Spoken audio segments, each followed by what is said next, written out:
Mi hermana se burló de mi pasado pobre en la gala.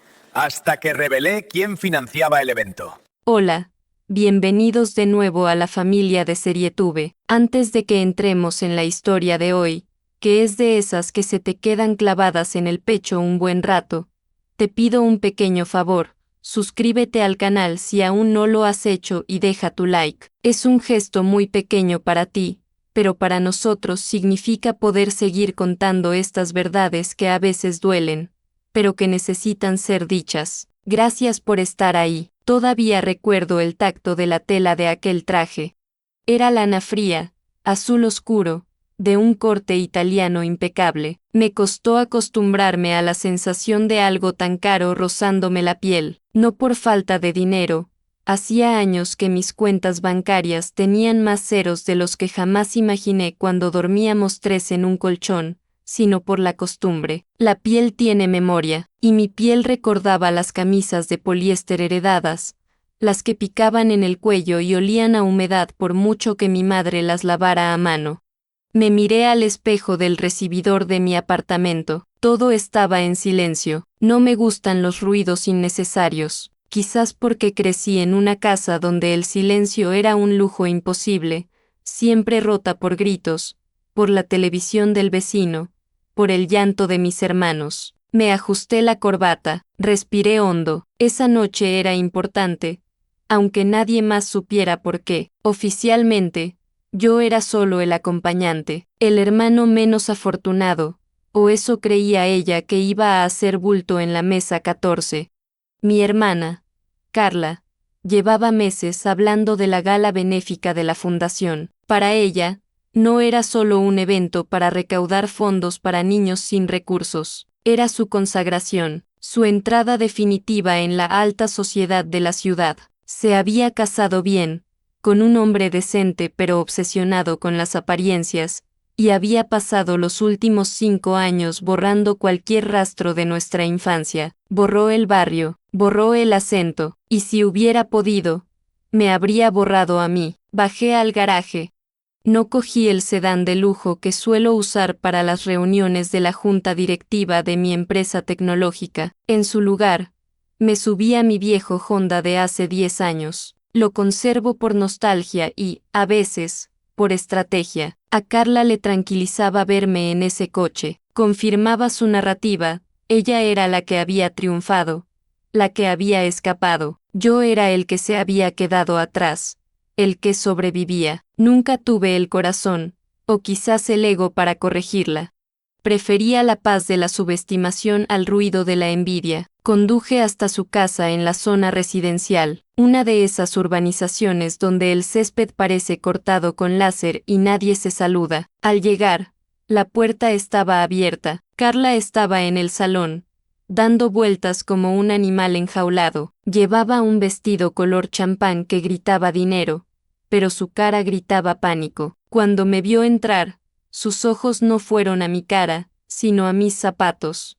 «Están limpios», dijo, soltando el aire, como si hubiera temido que apareciera con botas de trabajo. «Bien, hola, Marcos, hola, Carla, estás impresionante». No me devolvió el cumplido. Se acercó y me quitó una pelusa invisible de la solapa. Su perfume era fuerte, caro, invasivo. «Escucha, Marcos», empezó, y su tono de voz bajó una octava, ese tono confidencial que usaba para darme instrucciones. «Esta noche es crucial.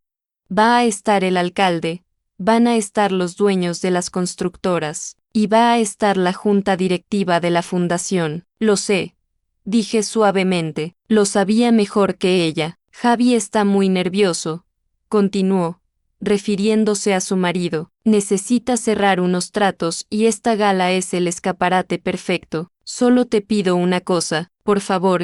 Me miró a los ojos por primera vez. Había una súplica allí, pero también una dureza fría. «Dime, no hables del pasado, no cuentes anécdotas de cuando éramos chicos. A nadie le interesa saber que comíamos arroz con huevos 5 días a la semana, ni que mamá cosía ropa para la calle». Sentí un pinchazo en el estómago, no por vergüenza, sino por tristeza. Nuestra madre se había dejado la vista en esa máquina de coser para que nosotros fuéramos decentes al colegio. Para mí, era un orgullo. Para Carla, era una mancha. No te preocupes, respondí, manteniendo la voz neutra. Vengo a comer y a aplaudir. Seré una tumba. Y por favor, Marcos, hizo una pausa, mirando mi reloj. Era un modelo sencillo, de correa de cuero, nada ostentoso. Cuando sirvan la cena, fíjate en qué cubiertos uso yo antes de empezar. No quiero, ya sabes, no quiero que parezca que no sabes estar. Asentí lentamente. La humillación era sutil, venía envuelta en consejos de hermana mayor, pero cortaba igual. Ella asumía que yo no sabía comer en una mesa elegante. Asumía que mis últimos 10 años, de los que apenas le contaba nada porque nunca preguntaba, habían sido tan estáticos como mi viejo coche. Lo haré, Carla, te seguiré en todo. Bien. Se giró hacia el espejo y se retocó el pintalabios, aunque estaba perfecto. Y si alguien te pregunta a qué te dedicas, di que estás en consultoría freelance. Suena mejor que decir que arreglas ordenadores o lo que sea que haces ahora. Tengo una empresa de software, Carla, te lo dije en Navidad.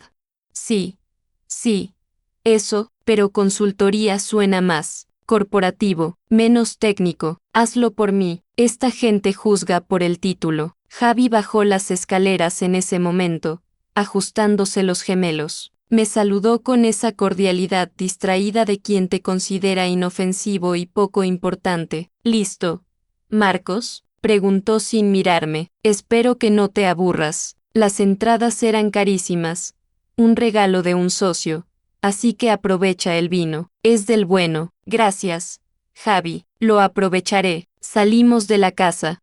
Ellos en su sub reluciente, yo siguiéndoles en mi Honda. Mientras conducía hacia el hotel de lujo donde se celebraba la gala, sentí una extraña calma. Carla estaba aterrorizada de que alguien descubriera su origen humilde. Javi estaba ansioso por impresionar a los donantes.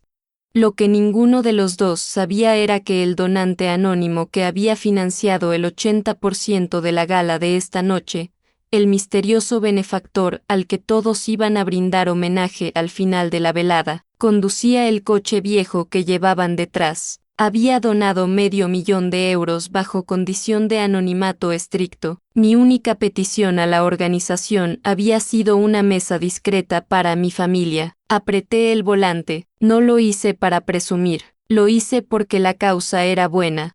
Pero esta noche, viendo cómo mi propia sangre se avergonzaba de mí antes siquiera de llegar, empecé a preguntarme si el silencio había sido la mejor opción. Aparcamos. El aparcacoches miró mi Honda con desdén antes de darme el ticket. Me reuní con Carla y Javi en la entrada. Las luces doradas del vestíbulo bañaban todo en un aura de irrealidad. Ponte a mi izquierda, susurró Carla, tensa, mientras nos acercábamos al control de invitados. Y no sonrías tanto, la gente importante es seria. Entramos. El salón era espectacular. Arañas de cristal, mesas con manteles de hilo, orquesta en vivo, pero yo solo podía sentir la rigidez en el brazo de mi hermana cuando me agarró para guiarme, como si llevara a un niño pequeño que podría romper algo en cualquier momento. Nos sentamos. La mesa 14 estaba un poco alejada del escenario, perfecta para pasar desapercibidos. Menos mal, murmuró Carla, lejos del foco, así podemos relajarnos. En ese momento, una mujer elegante con una carpeta en la mano se acercó directamente a nuestra mesa. Carla se puso pálida. Disculpen, dijo la organizadora, mirando sus papeles y luego a nosotros. Ustedes son los acompañantes del señor Marcos. Carla me miró, confundida y alarmada. Marcos, interrumpió ella, con una risa nerviosa. No, debe haber un error. Marcos es mi hermano. Él viene conmigo. La invitación es a nombre de Javier y Carla Montemayor. La mujer frunció el ceño, revisó la lista y luego me miró a mí directamente a los ojos. Hubo un segundo de silencio. Yo sostuve su mirada, haciéndole un gesto casi imperceptible con la cabeza. Un no digas nada. La organizadora, profesional, captó algo. Disculpen. Sí. Mesa 14. Está correcto. Que disfruten de la velada. Se retiró. Carla soltó el aire de golpe. Dios mío. ¡Qué susto! Por un momento pensé que nos iban a echar o a mover de sitio. ¿Has visto? Casi te confunden con alguien importante. Se rió. Y Javi la acompañó. Qué ridículo hubiera sido. Tomé un sorbo de agua. El cristal de la copa era fino, delicado. Sí, dije, mirando el escenario vacío donde pronto alguien leería mi nombre, o mejor dicho, mi pseudónimo. Hubiera sido muy ridículo. La cena comenzó, y con ella, el verdadero calvario. El primer plato fue una crema de espárragos blancos con virutas de jamón ibérico. Vi a Carla tensarse en cuanto el camarero depositó el plato frente a mí. Por el rabillo del ojo, noté cómo ella clavaba su mirada en mi mano derecha, esperando ver qué cuchara levantaba. Lo hice despacio, deliberadamente despacio, cogiendo la cuchara correcta, la del exterior. Escuché su suspiro de alivio, un sonido pequeño y triste que se perdió entre el tintineo de la plata y las conversaciones murmullo del salón. El vino está excelente, dijo Javi, rellenando su copa por tercera vez en menos de 20 minutos. Estaba sudando, se pasaba el pañuelo por la frente cada vez que creía que nadie miraba. Dicen que el CEO de Construcciones Varela está en la mesa 4. Tengo que ir a saludar luego. Marcos, si viene alguien a la mesa mientras no estoy, por favor, no intentes hacer chistes. Solo sonríe y asiente. Entendido, murmuré, probando la crema. Estaba fría, pero el sabor era exquisito. Es por tu bien, añadió Carla, cortando un trozo de pan con demasiada fuerza. Esta gente no tiene nuestro sentido del humor. No entenderían las bromas del barrio. El barrio, lo decía como si fuera una enfermedad contagiosa de la que ella se había curado milagrosamente, y yo fuera el portador del virus. La cena avanzó con una lentitud agónica. Javi y Carla se turnaban para ignorarme o para corregirme. Si apoyaba los codos, una mirada. Si miraba el móvil para revisar un correo urgente de mi director técnico, un golpe suave en la espinilla bajo la mesa. Deja eso, susurró ella entre dientes. Parece que estás aburrido. Es una falta de respeto al anfitrión. Guardé el teléfono. Si supiera que ese correo confirmaba la transferencia final de la donación de esta noche, quizás me habría dejado mirar. O quizás no. Para Carla, el dinero no justificaba las malas formas, a menos que el dinero fuera suyo. Hacia la mitad del segundo plato, un solomillo que Javi devoró con ansiedad, se acercó un hombre alto, canoso, con ese aire de autoridad que solo dan los años de mandar sin ser cuestionado. Javi se puso de pie tan rápido que casi tira su silla. «Don Ernesto», exclamó mi cuñado, con una sonrisa que mostraba demasiados dientes. «Qué honor verle por aquí. No sabía que apoyaba a la fundación. Javier, ¿qué tal?» El hombre le dio la mano sin mucho entusiasmo, sus ojos escaneando la mesa.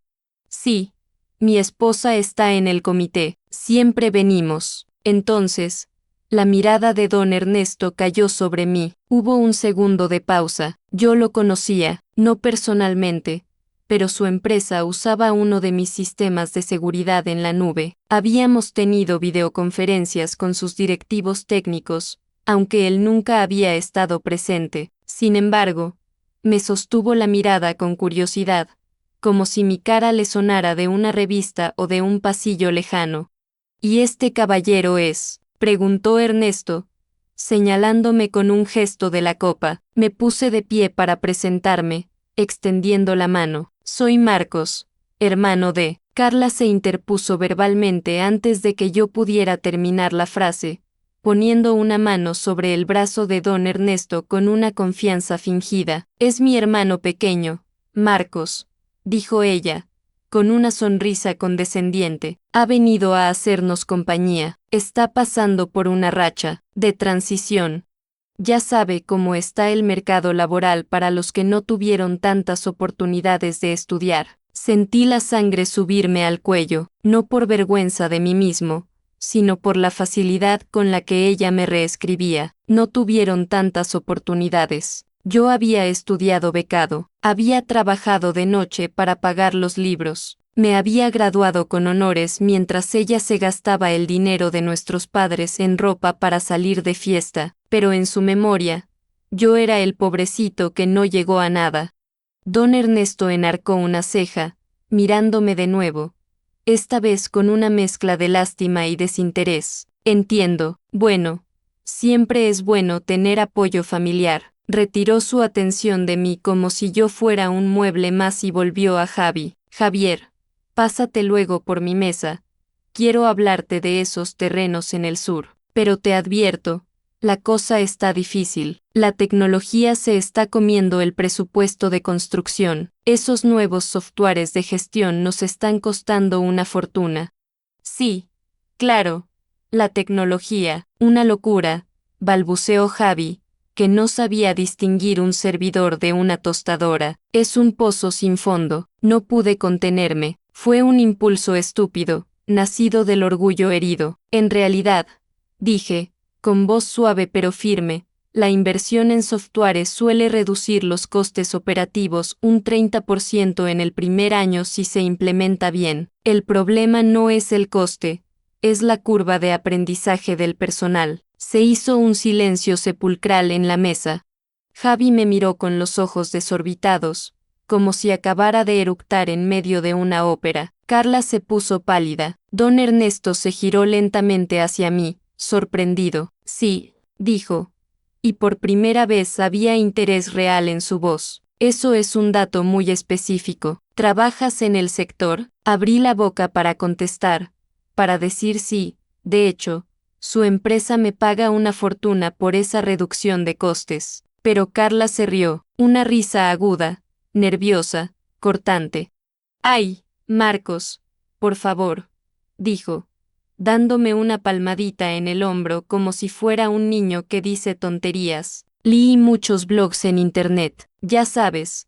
Ahora todo el mundo se cree experto porque vio un video en YouTube. Perdónelo, Ernesto, a veces habla sin saber la magnitud de los negocios reales. Me quedé helado, me había reducido a nada en 3 segundos. Me había convertido en el cuñado pesado que opina sin saber. Don Ernesto sonrió con sorna, el interés desvaneciéndose al instante. Ya veo.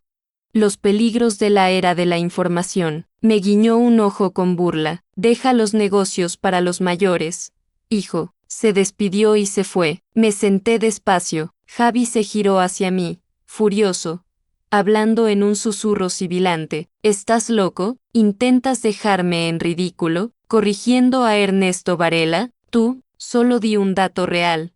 Javi, tus datos no importan, intervino Carla, con los ojos vidriosos de rabia contenida. Aquí importa quién eres, y tú aquí no eres nadie. Marcos, te traje por pena, para que salieras de tu cueva, no para que arruines las oportunidades de mi marido. Calla, come y sonríe. ¿Es tan difícil? Miré el plato, el solomillo se había enfriado. No, Carla, no es difícil. Dije, bien, pues demuestra que valió la pena traerte. Miró alrededor, buscando a un camarero. Se me ha acabado el agua y no veo a nadie. Marcos, sé útil. Ve a la barra del fondo y tráeme una botella de agua con gas, y pide otra copa para Javi. ¿Que vaya yo? Hay camareros. Empecé a protestar. Están todos ocupados sirviendo el postre, cortó ella. Ve tú, así te aireas y dejas de decir tonterías. Me levanté. La humillación ya no era sutil. Me estaban tratando literalmente como al servicio en una gala donde yo había pagado, en secreto, hasta las flores que adornaban las mesas. Caminé hacia la barra atravesando el salón. La gente reía, brindaba. Me sentía un fantasma. Un fantasma con una cuenta bancaria que podría comprar este hotel, pero incapaz de comprar el respeto de su propia sangre. Llegué a la barra, pedí el agua y el vino. Mientras esperaba, una voz sonó a mi lado. Marcos, Marcos Ruiz. Me giré. Era Sofía, la directora de la fundación. la única persona en todo el salón que conocía mi identidad completa, la única que sabía que el donante anónimo era yo. Llevaba el micrófono en la mano y una carpeta. Me miró con los ojos iluminados.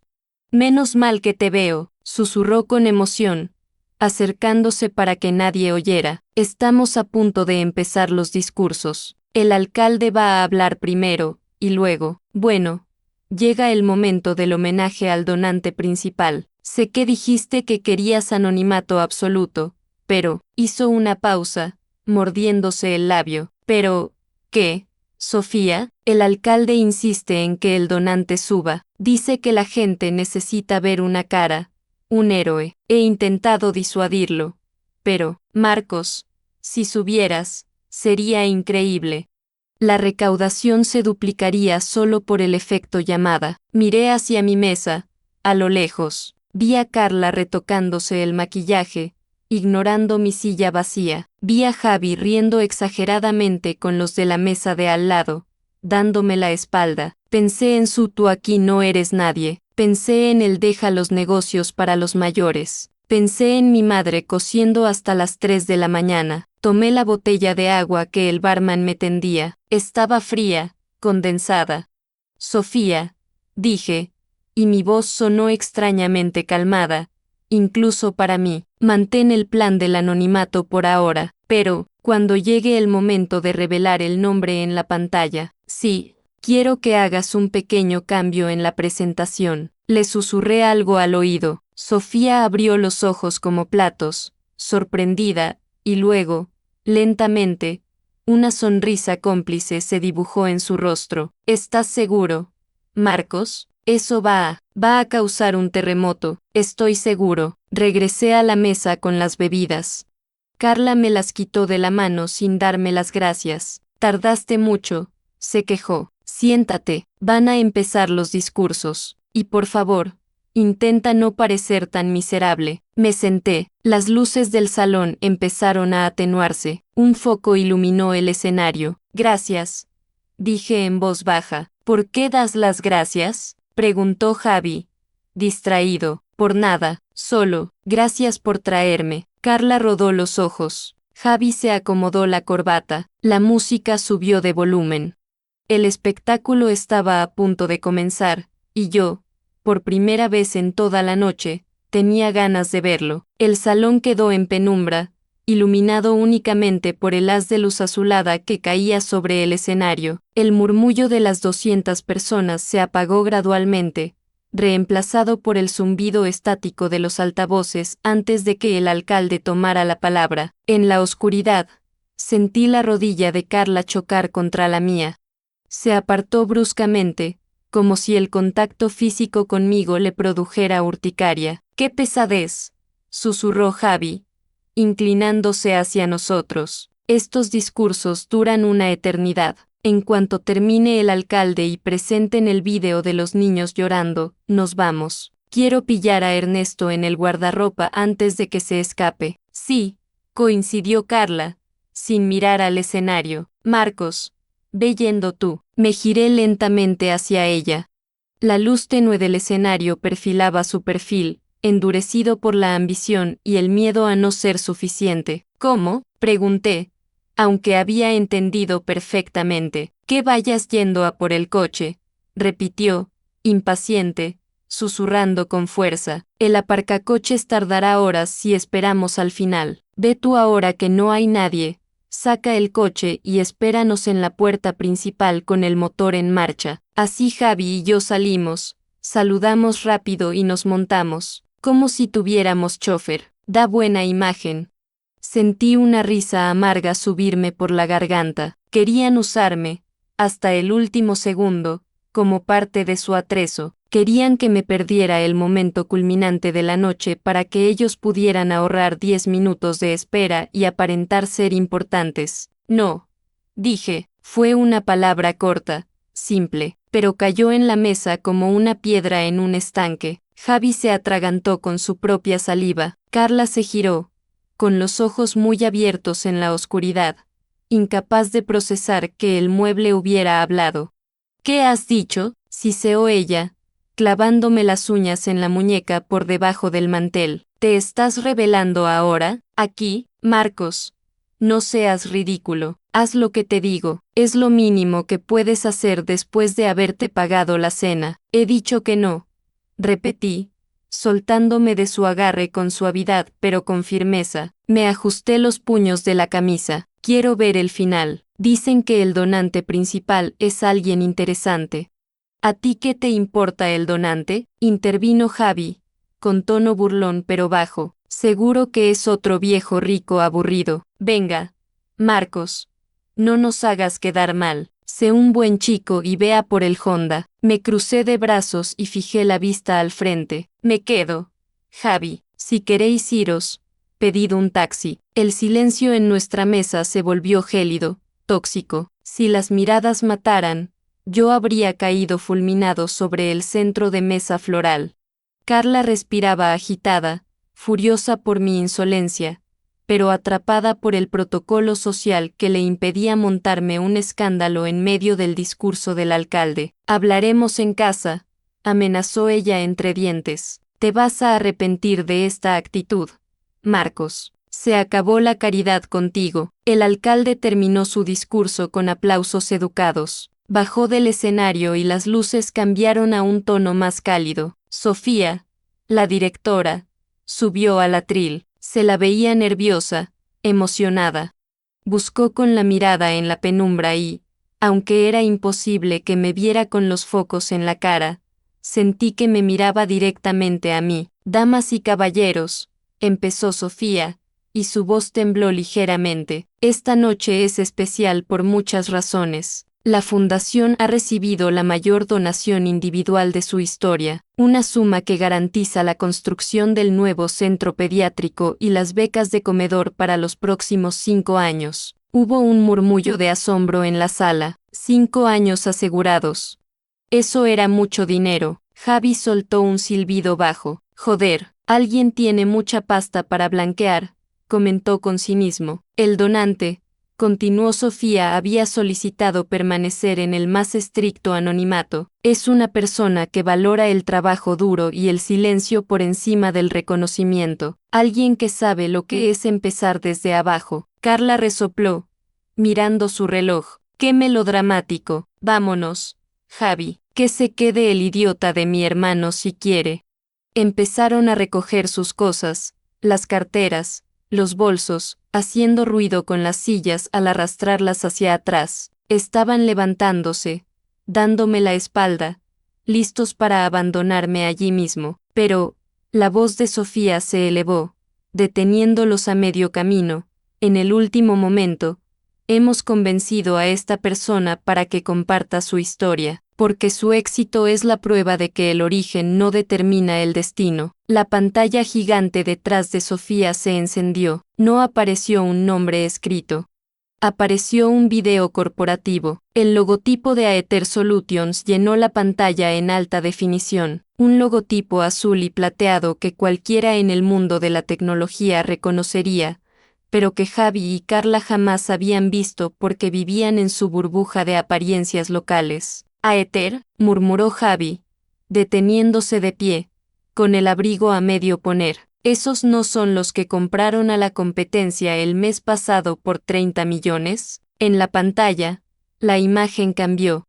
Se veía una oficina moderna, con ventanales enormes, y sentado en el escritorio principal, dando instrucciones a un equipo de ingenieros, estaba un hombre. La cámara hizo zoom. El hombre llevaba una camiseta sencilla y vaqueros en el video, pero su cara era inconfundible. Tenía una cicatriz pequeña en la ceja izquierda, de cuando me caí de la bici a los 7 años. Tenía los mismos ojos oscuros que mi madre. Carla se congeló.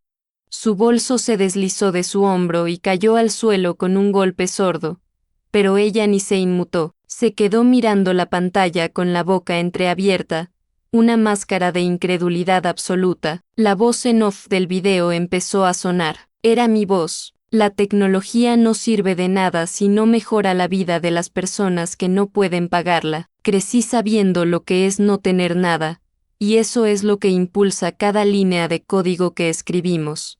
En la pantalla apareció un rótulo final, gigante, dorado, Marcos Ruiz, fundador y CEO de Aether Solutions. Donación, 500.0 euros. El salón estalló en aplausos. Fue un sonido atronador, físico, que vibraba en el suelo. Javi se dejó caer en su silla como si le hubieran cortado las cuerdas de las rodillas. Me miró, luego miró a la pantalla, luego me miró a mí otra vez. Estaba pálido, con gotas de sudor frío brotando instantáneamente en su frente. No puede ser, balbuceó.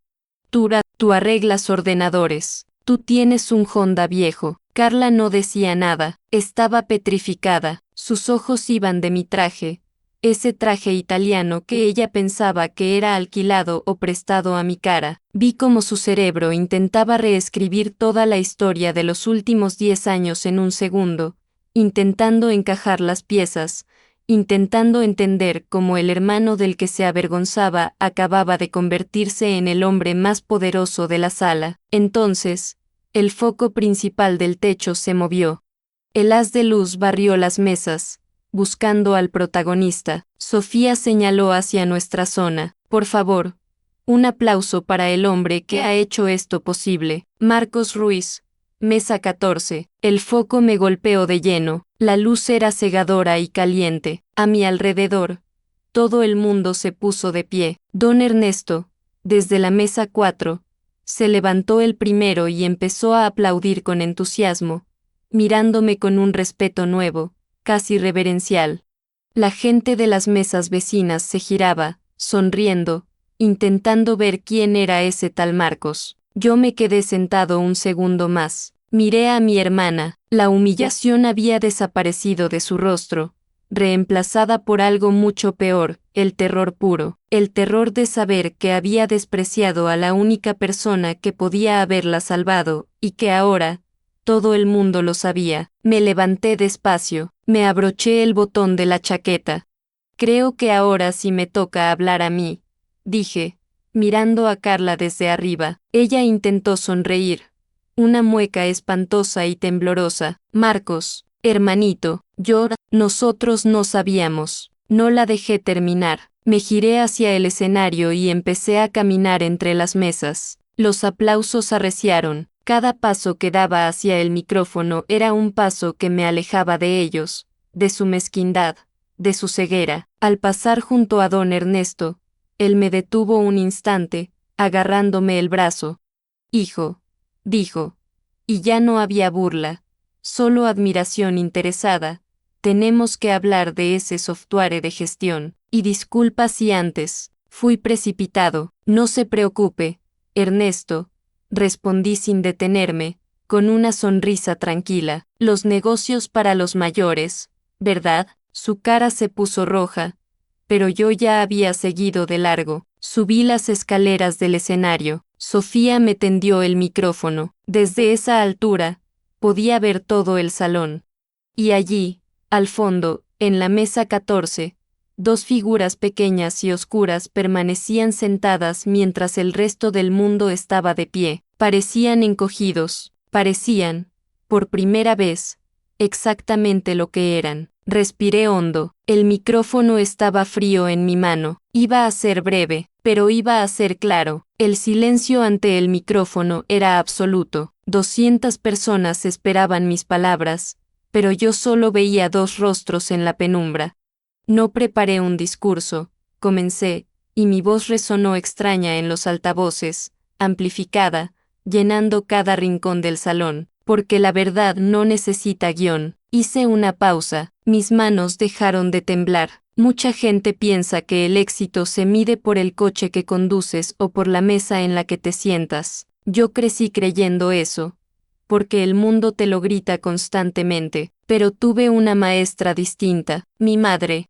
Ella cosía hasta que le sangraban los dedos para que mis hermanos y yo tuviéramos un futuro. Ella nunca tuvo un traje caro, ni se sentó en una gala como esta, pero tenía más dignidad en su dedo meñique que la mayoría de las cuentas bancarias que conozco. Vi a Carla encogerse en su silla. Javi miraba al suelo, incapaz de sostener la vista. Esta donación no es para limpiar mi conciencia, continué, mirando ahora a Sofía, que sonreía con lágrimas en los ojos.